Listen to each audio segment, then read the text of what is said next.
Omicron. That's the name designated by the WHO as of November 26 to the newest COVID-19 strain elevated as a variant of concern. Welcome guys, I'm Dr. Don Copra. In this video, let's get to know more about this Omicron variant and why is it really something to be especially concerned about in this present pandemic.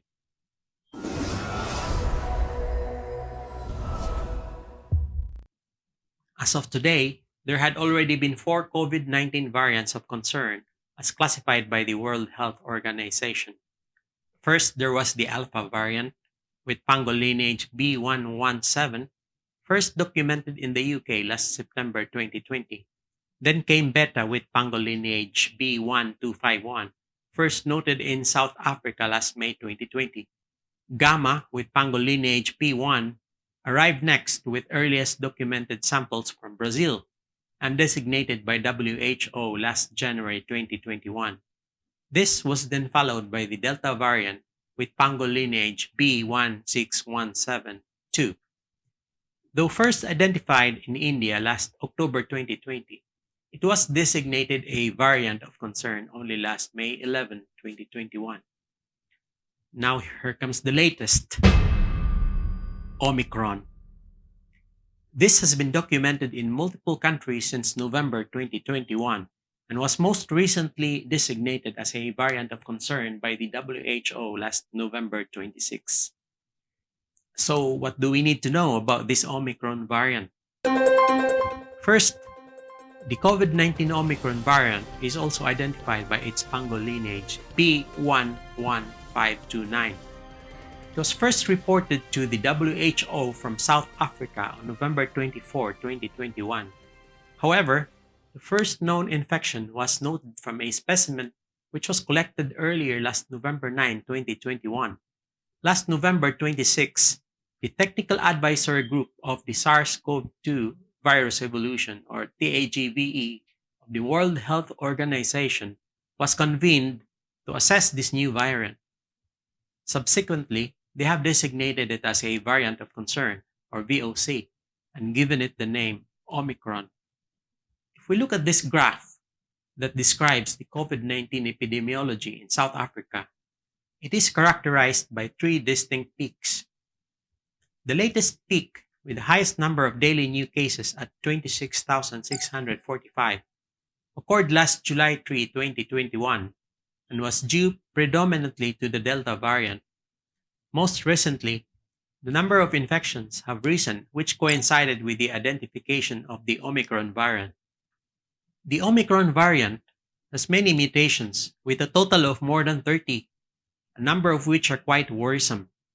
Compared to other previous variants of concern, initial evidence seems to point to an increased risk for reinfection. In almost all provinces of South Africa, this variant is detected at an increasing rate. So, does this point to a more contagious variant spreading around the world? Will this lead to more severe infections? It is good to know that current RT-PCR tests for SARS-CoV-2 continues to detect the Omicron variant. Among the most frequently tested gene targets for the SARS-CoV-2 detection include the E, S, and N genes. However, for a particular widely used PCR test, several labs have observed that one of the 3 frequently targeted genes, which is called the S gene for the spike protein, is not detected. Hence, this peculiarity can be marked for this variant, pending confirmation of the gene sequence. The variant has been detected at a faster pace and has been noted to be spreading even faster than the Delta variant. The WHO has working definitions for the SARS-CoV-2 variants of interest, or VOI, and variants of concern, or VOC. I previously discussed this in a video about the COVID-19 Delta variant, which you can click here. Has the Omicron variant already spread worldwide? As of now, we still don't know the exact extent of the spread of this new variant of concern. With the lifting of travel bans in many countries around the world, it would not surprise us if it only takes some time for that to happen. As of today, A number of cases have already been identified in Europe, with 2 in the UK and 1 in Belgium. It has also been detected in Botswana, Hong Kong, and Israel. Hence, fears of the Omicron spreading has prompted many nations to contemplate on imposing new restrictions on international travel once again, especially to and from South Africa. Will Omicron dominate and displace the Delta variant? According to Dr. Graham Snyder, Infection Prevention and Hospital Epidemiology Medical Director at the University of Pittsburgh Medical Center, as of now, it is not yet clear. Dr. David Ho, microbiology and immunology professor at the Columbia University, also says, however, that certain COVID-19 treatments, including some manufactured antibodies, may be rendered ineffective by the mutations seen in the Omicron variant. Will our current vaccines still be effective against this variant? So far, most of our vaccines have been effective against the Delta variant. But when it comes to Omicron, the accurate answer to that will take our scientists probably about 1 to 2 weeks from now, because it takes them time to get to know more about this variant in relation to the vaccines that we have as of the moment. We have to understand that the moment a new worrisome variant has been identified, it has probably spread already from person to person for the past few weeks prior to its identification. So, is COVID-19 over? No, it's still here. In the next couple of days, we shall learn more about who this COVID-19 Omicron variant really is and what is it capable of doing.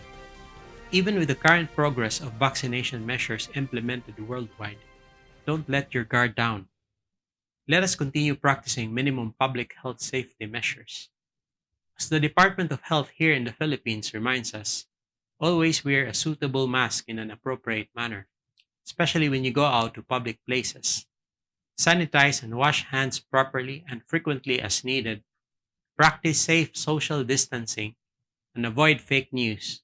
Always seek the correct information about COVID-19. Share this video to help update everyone, and let's all keep ourselves safe.